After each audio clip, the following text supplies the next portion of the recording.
Assalamualaikum warahmatullahi wabarakatuh. Halo teman-teman, perkenalkan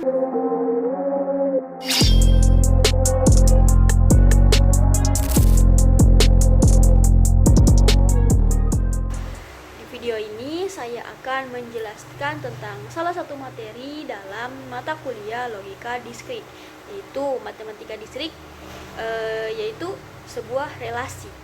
Selain menjelaskan konsepnya, saya juga akan mengerjakan soalnya tentang hubungan antar perkumpulan mahasiswa dan proyek, serta hubungannya dengan penerapan hubungan dalam sistem basis data. Semoga penjelasan ini bisa membantu teman-teman memahami materi dengan lebih mudah dan jelas.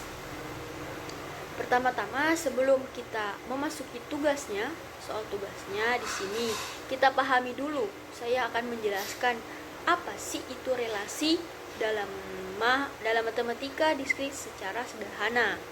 Relasi adalah hubungan antar elemen dalam satu himpunan dengan elemen dalam himpunan lainnya.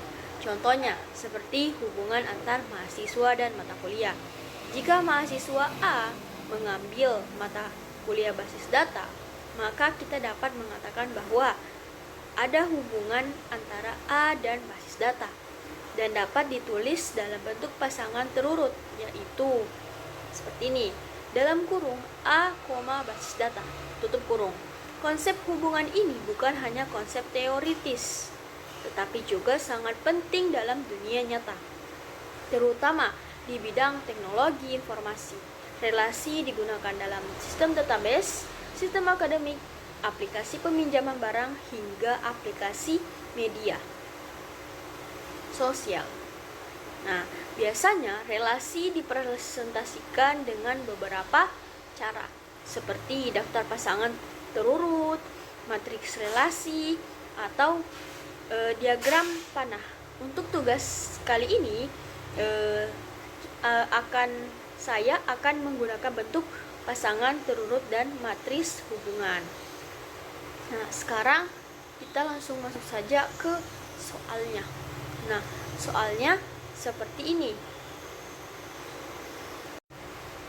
Nah, di sini adalah tugasnya, ada soalnya, ada beberapa soal dengan poin-poinnya. Di sini kita disuruh membuat relasi dari himpunan mahasiswa yang mana sendiri M sama dengan A, B, C, M sama dengan ABC ke himpunan proyek P. Nah, terus di sini juga ada poin-poinnya, ada A, B, C, terus di bawahnya lagi. Nah, di sini kita akan mengerjakannya. Kita memiliki himpunan mahasiswa atau kodenya huruf M sama dengan dalam kurung kurawal A, B, C, dan himpunan proyek P sama dengan dalam kurung kurawal P1, P2, tutup kurung. Diketahui bahwa mahasiswa A ini mengerjakan proyek P1. Siswa B, sedangkan siswa B mengerjakan proyek P1 dan P2. Otomatis B ini mengerjakan 2 proyek. Sedangkan siswi C tidak mengerjakan proyek apapun. Nah, berdasarkan informasi tersebut, kami dapat menuliskan relasinya dalam bentuk pasangan terurut sebagai berikut. R sama dengan dalam kurung kurawal, dan habis itu di dalam kurungkan lagi A, 1, P1, B1, P1, B, P2.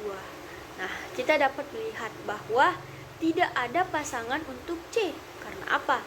Karena C tidak mengerjakan proyek apapun.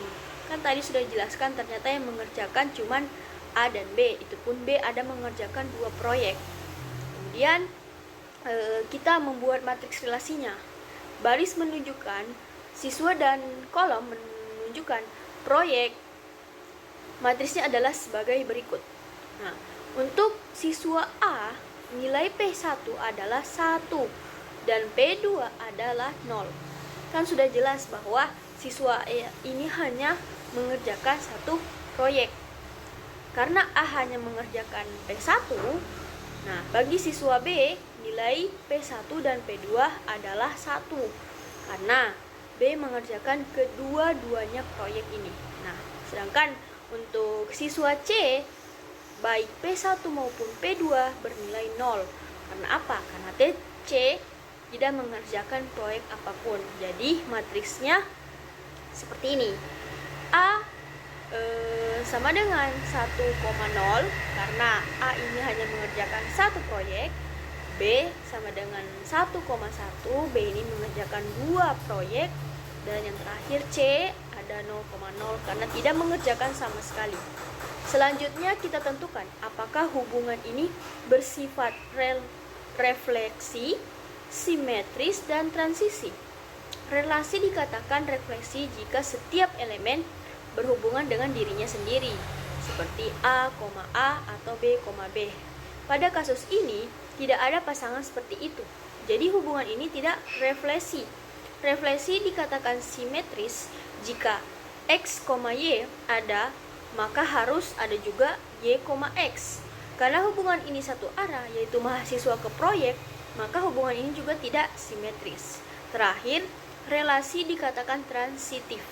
Jika adanya X, Y dan Y, Z menjamin adanya X, Y, pada relasi ini tidak ada pola seperti itu, sehingga relasi ini juga tidak bersifat transisi. Terus bersifat apa? Nah, konsep hubungan ini memiliki hubungan erat dengan basis data. Dalam sistem informasi seperti sistem akademik kampus, kita menggunakan relasi untuk menghubungkan tabel-tabel. Misalnya, tabel mahasiswa dengan tabel mata kuliah. Jika seorang mahasiswa mengambil mata kuliah tertentu, maka itu adalah bentuk hubungannya. Dan biasanya direpresentasikan dalam bentuk tabel. Hubungan seperti tabel KRS, yaitu kartu rencana studi, jurus juga. Jadi, konsep relasi yang kita pelajari di matematika diskrit menjadi dasar penting dalam perencanaan database relasional yang digunakan dalam dunia nyata. Demikian penjelasan saya mengenai relasi dalam matematika diskrit dan contoh penerapannya pada sistem informasi. Semoga penjelasan ini mudah dipahami dan bermanfaat bagi teman-teman semuanya. Terima kasih sudah menonton dan sampai jumpa pada video selanjutnya. Mungkin ada tugas video lagi. Saya akhiri. Wassalamualaikum warahmatullahi wabarakatuh.